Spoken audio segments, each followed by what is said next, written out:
Hello, everyone, and good morning. It's 6 a.m. here in Maui, noon on the East Coast, probably 6 p.m. in various places in Europe. So, welcome. I'm Dale Peterson, and this is the Unsolicited Response Show. This is our July ICS Security Month in Review. So, I've got the top three stories, wins, fails, and predictions for you. But as you can see, I'm here by myself for this episode, and I would appreciate any of your comments, questions, your wins, fails, predictions. We'll put them up on the screen. Producer Liz will read them. We'll talk about them. So I'd encourage you to put those up at any time. And if you want to look at the whole first half of the year, you can do that. We don't have to restrict ourselves just to July, but what you thought were the big stories for the year, and if you had any comments on them. Because July was, quite frankly, a slow month. I was on vacation for 2 weeks, which was absolutely great. I've got my Aloha shirt on here in a relaxed vibe, so I'm very curious what you think out there.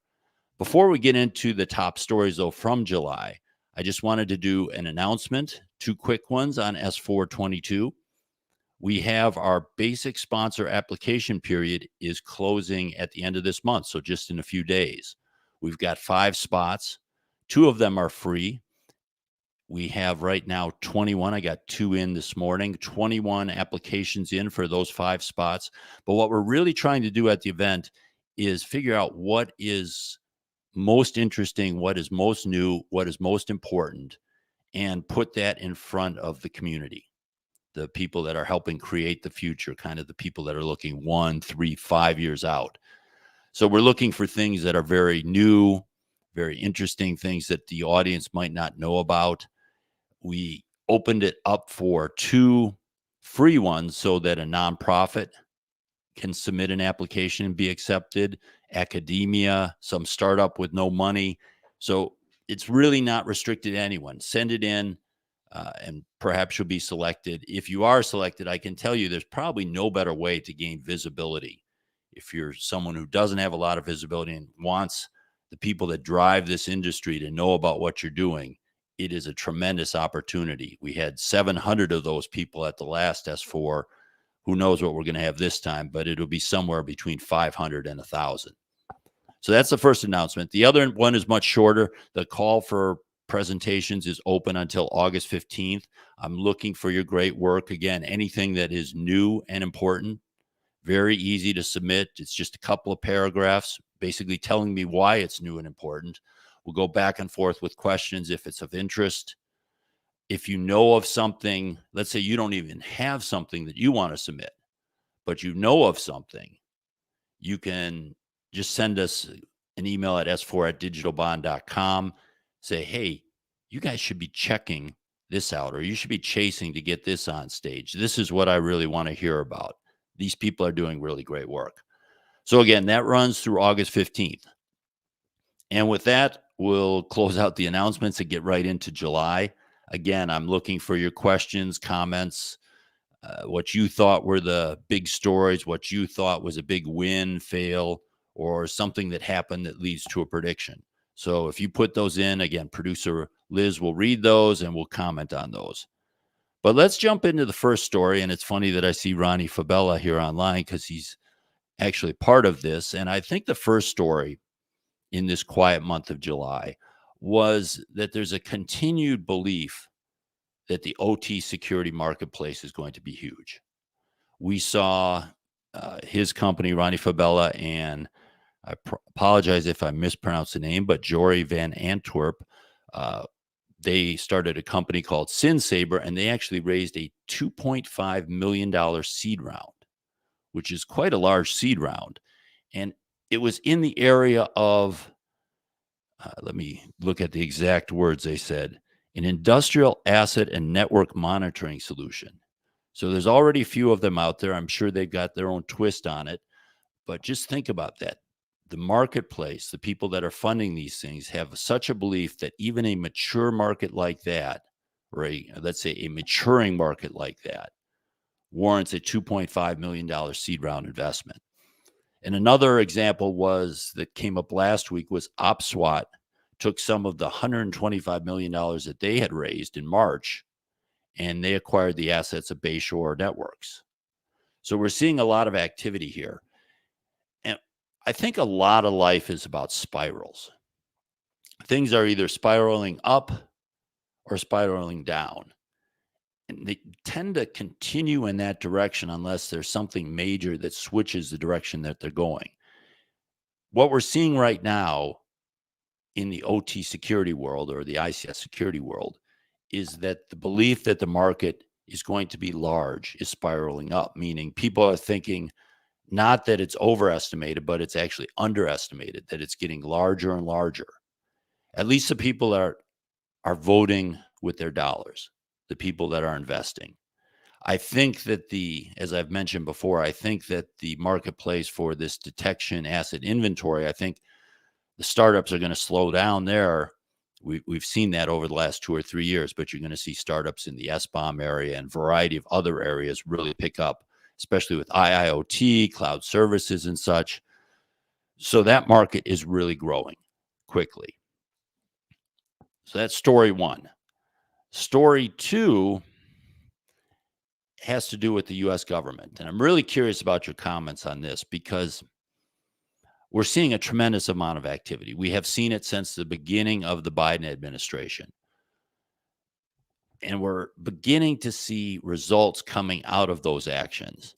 For example, on week 27, when I was going through my ICS Security Friday news and notes, I remember in week 27, NIST published, and this is all related to Executive Order 14028, but NIST published the security measures for Executive Order critical software use, and they published the recommended minimum standards for vendor or developer verification testing of software under Executive Order 14028.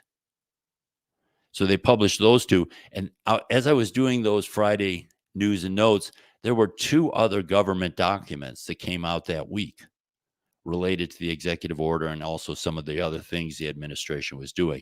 Now, I didn't want to make the entire Friday news and notes be government documents, so I didn't include them. But the number of, I don't even know if number is the right word, the level of activity that is happening in the U.S. government is unprecedented in this area. They are cranking out so many things. This is primarily driven, again, by that executive order that said, government agencies, you must do this within 30 days, within 60 days, within 90 days. They had this implementation schedule. And most of the activity that we're seeing to date is to meet that implementation schedule. Now, on one hand, that's a good thing, right? You say you're going to do something, and then you do it. On the other hand, I think activity like this is a terrible metric. And I've been pushing DHS on metrics, way back since Marty Edwards took over as kind of the lead at DHS for ICS security. Because for years, I've seen metrics be how they evaluate themselves, how many ICS advisories they put out, how many asset owners they visit and do, quote, assessments or CSATs or whatever they're doing out there. And that's how they measure success, as opposed to something that says, here is the current risk status, here is where we are today. And they're not only not doing this, but they're also not saying what those metrics are. And I've asked that question many times. So on one hand, I'm encouraged by, let's say, the attention the issue is getting in the administration, sincere, serious attention that they're trying to do things, but they're just generating all these documents and all these requirements. This could be the potential start to something that actually makes a difference in the future. That could be the positive spin. The negative spin could be they generate all these requirements and it overwhelms the industry and, quite frankly, overwhelms the people responsible in government for monitoring and making sure those things happen. Again, remember, we're going from something where there was very little actual activity going on. There was some going on in DOE, DHS was doing some things, but actually what they were requiring of industry was very minimal, which the Biden administration is trying to change. And now they're saying, we're going to put out all these things and put all these requirements on all these vendors and asset owners. And I'm not sure that we're going to get where we should get if they don't say, and this is how we're going to measure success. I saw recently a suggestion that, for example, they could measure the success for internet connected ICS. That would be something very easy to track. We have tools like Shodan and others that can tell us that. We have government authority now to actually go to the ISPs and legally ask them, hey, who is at this IP address, so we can tell them to get it off the internet.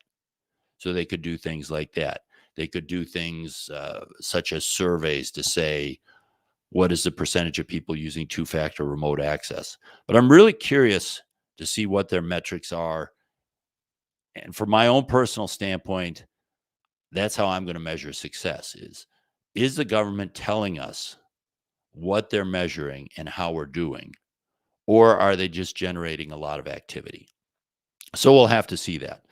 And I would say that right now the activity is just not in the executive branch, although I think that's where most of it is going on. But we're also seeing the activity in the legislative branch. Brian Owen had some really good tweets on HR 4611, which has been introduced in the House of Representatives, a bill that was going to address software supply chain risk management. So it was the Software Supply Chain Risk Management Act. And it was funny because Brian noted that if that bill passed, it would actually make Modbus and other insecure by design, unauthenticated ICS protocols illegal. So ICS protocols and everything, all the software needed to be free from all known security vulnerabilities and defects documented in the NVD. Well, that would be a problem for a lot of the industrial control systems. Part of me likes this because everyone knows I'm a big hammer on this insecure by design issue at level 1. I would like to see the government actually say it needs to be addressed and actually see some teeth behind it and some promotion behind it, whether that will actually happen or not. But we're seeing a lot of activity, not only in the executive branch, but also in Congress. Not only with the bills that are coming out, but the hearings you've seen. I think last week, Rob Lee was testifying in front of Congress. They've had more hearings this week. The ransomware issue has raised Congress's attention. So I would say the second big story for July is just the continued attention this issue is getting from the Biden administration. And we are seeing some of this internationally. I don't cover that nearly as well, but some of the people I follow talk about some new legislation or new requirements for security in Australia. We're seeing Europe gear up. So this seems to be a global effort to try to get this under control. Just as a heads up for next week, we are going to have, in the next week's Unsolicited Response show, I'm going to have Eric Byers on the show. And his company has been tracking what is happening on the executive order and what are the requirements from the executive order very, very well. They've put out some great content with timelines and actual requirements listed and explanations of the requirements. So I'm going to have Eric Byers on the show to talk more about what's actually going to come out of this.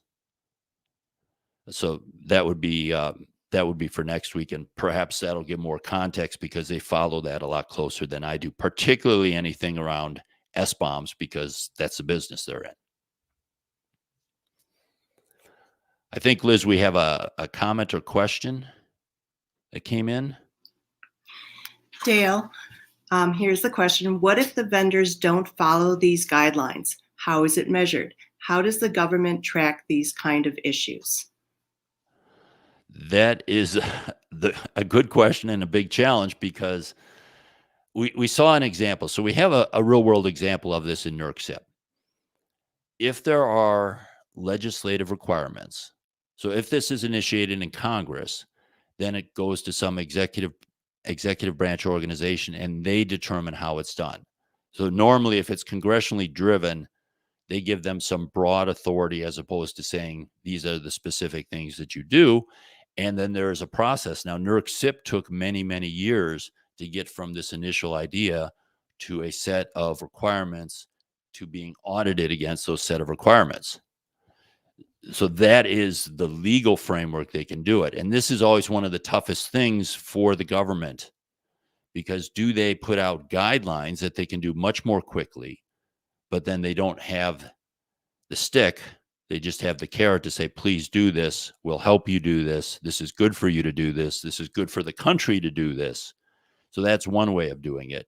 The other way is actually to build up a regulatory environment to do this.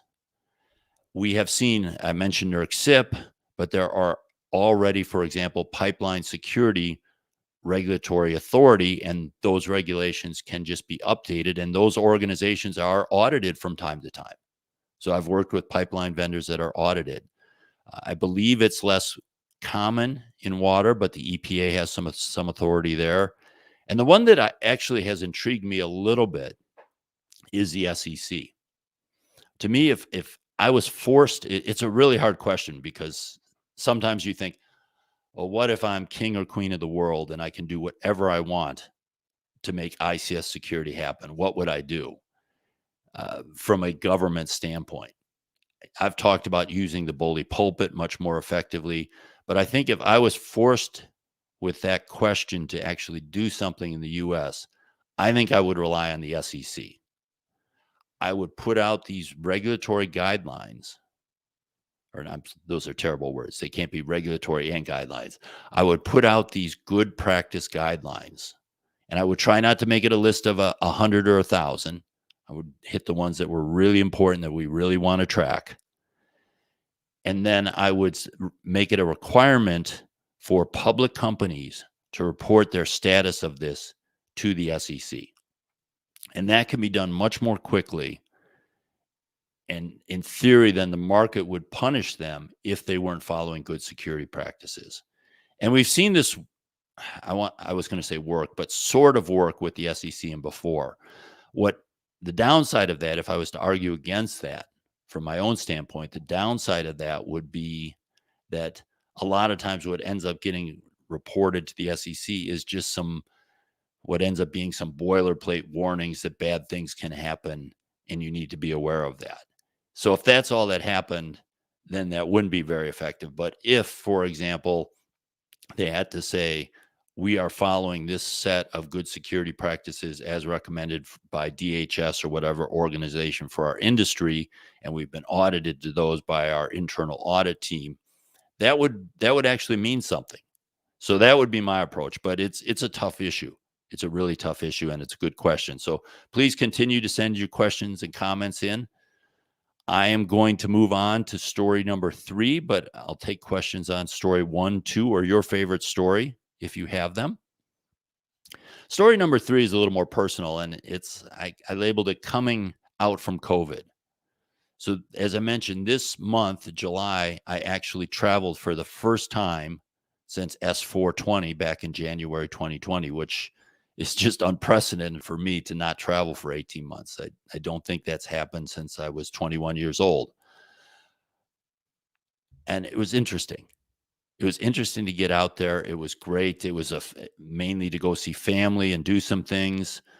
We fished, we climbed, we rafted, we went to nice restaurants, we went up in balloons, we stayed in a nice hotel. It was just great to be out there. And it was interesting to see. I live sort of in this cloistered area in Maui, which is almost like being a small town. And for a long time, people weren't allowed to travel here. So it was interesting to see how the rest of the world was treating this and such. And I'm back home this week, but next week will be my first business travel, which will be another new experience. And I have to say that going out there was, in a way, very reassuring and strange at the same time. It was such a shock to see so many people out and about doing normal things, and that felt great. Yet it still felt a little weird to be doing it. And one of the things I found was that after doing it, that you'd think maybe that since you haven't been traveling, and if you are someone who travels a lot, that you might have this big set of reserve energy from having not traveled. Like you'd be ready to hit the ground running and do everything, and we would have all this built up energy.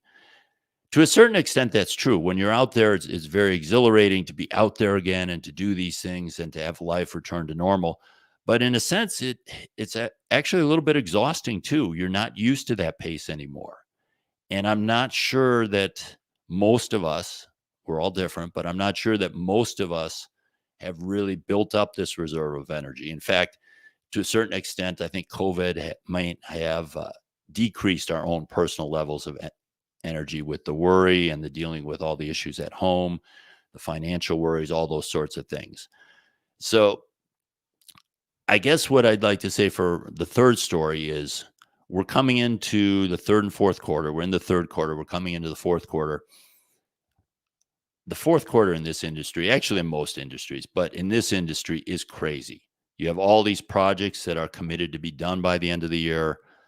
If you're in consulting or sales, the travel schedule gets crazy. It is insane. I'm already booked through the rest of the year for my consulting, and I would imagine a lot of other people are too. So my suggestion to you is don't overcommit.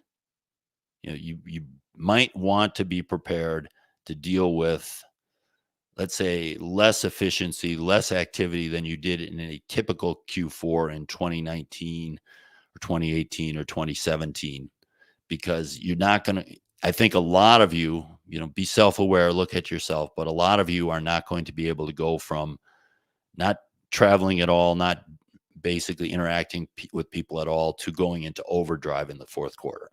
So I guess that my fourth story is just, or my third story is just take care of you.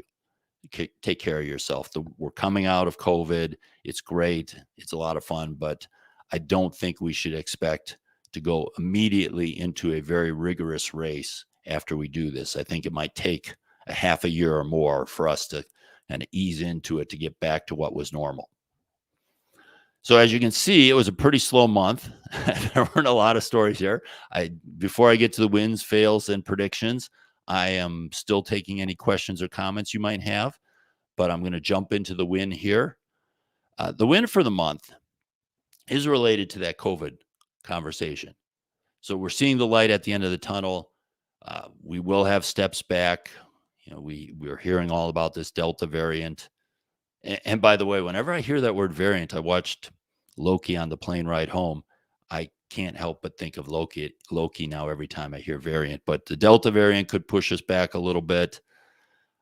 We might have others, but we're coming out of it. And the best news, the real win, so there's a win here, not just more COVID talk, but the real win is at S420, I said this is the best time to be in the ICS security community because there were all sorts of opportunities and all sorts of interesting work that can be done in just about every area, whether you work for a vendor, an asset owner, a think tank, a consulting firm, the government, industry organization. There are all sorts of opportunities, and you should find something that you enjoy, something that you think will make a difference, and you should go do that.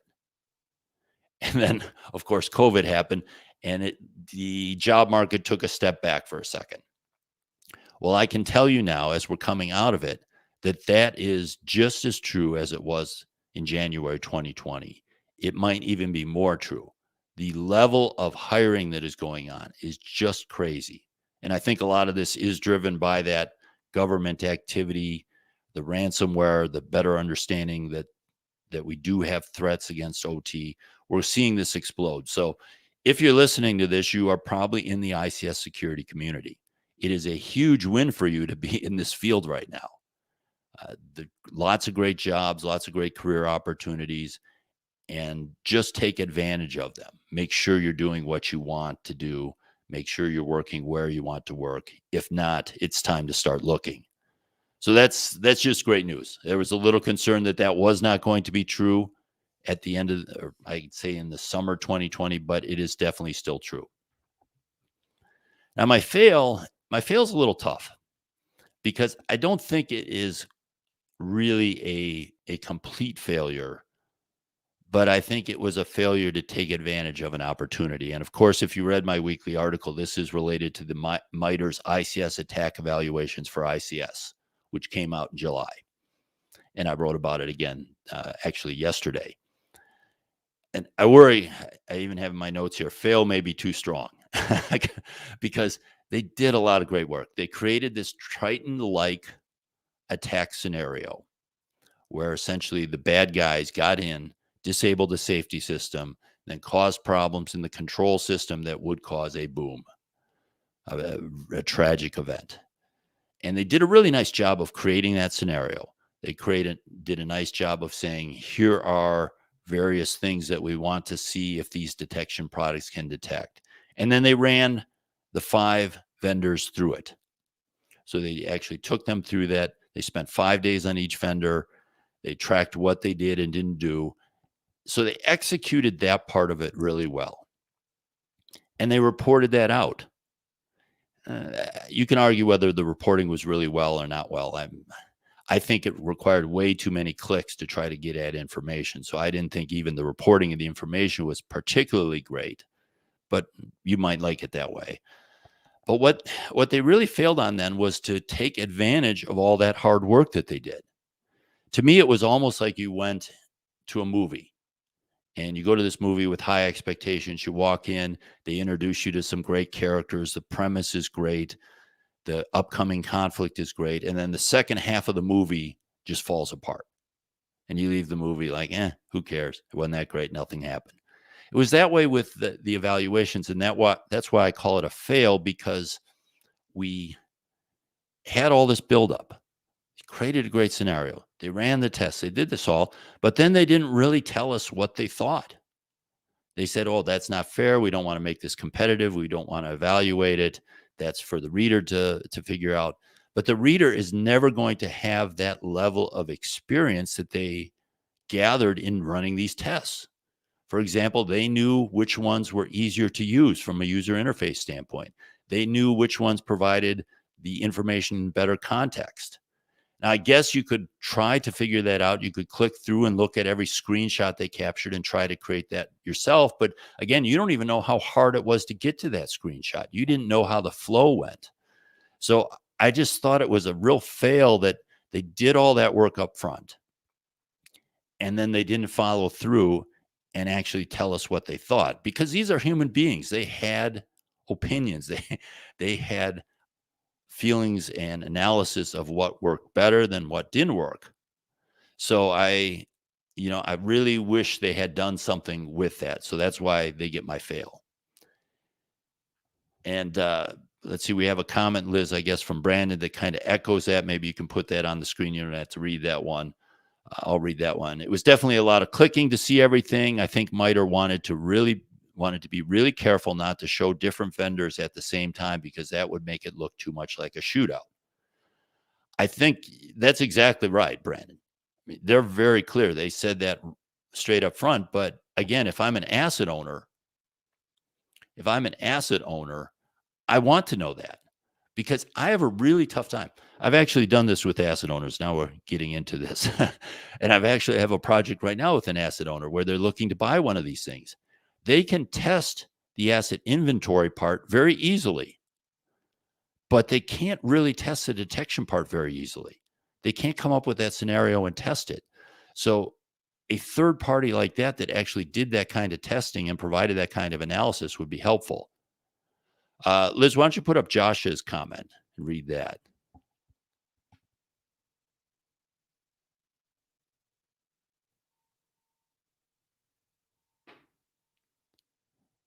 I'll read it then. I guess you're on mute. It feels like they hide the results so they don't damage their relationships with the vendors. With the IT sec evals, every vendor is somehow number one. Well, and I hit that a little bit in the article too. It was obvious that the detection vendors were going to be able to find a Triton-like attack against a Rockwell automation system. They cover Rockwell very well. This is a known set of TTPs. They were going to succeed. So in my article, it was actually my favorite line of, if I can praise my own article, which is very narcissistic, but I said that, great. They told us that detection products can detect attacks and water is wet. We sort of knew that, but I think there's some value in that. I don't want to downplay that, because a lot of people still question whether these things will work or not. So I think there was some value of that in the beginning. but I'm not sure there's going to be any value ongoing in doing that. Liz, we're getting some in here. Why don't you put one of them up that you thought was interesting? Dale, do you think control system vendors could be able to pull off the cyber solutions, or it would be mainly companies focused on ICS cybersecurity? Huh. Pull off the cyber solutions. Oh, in terms of doing, I'm going to guess that he's talking about, that NKIT is talking about the evaluations. So could an asset owner be part of those evaluations?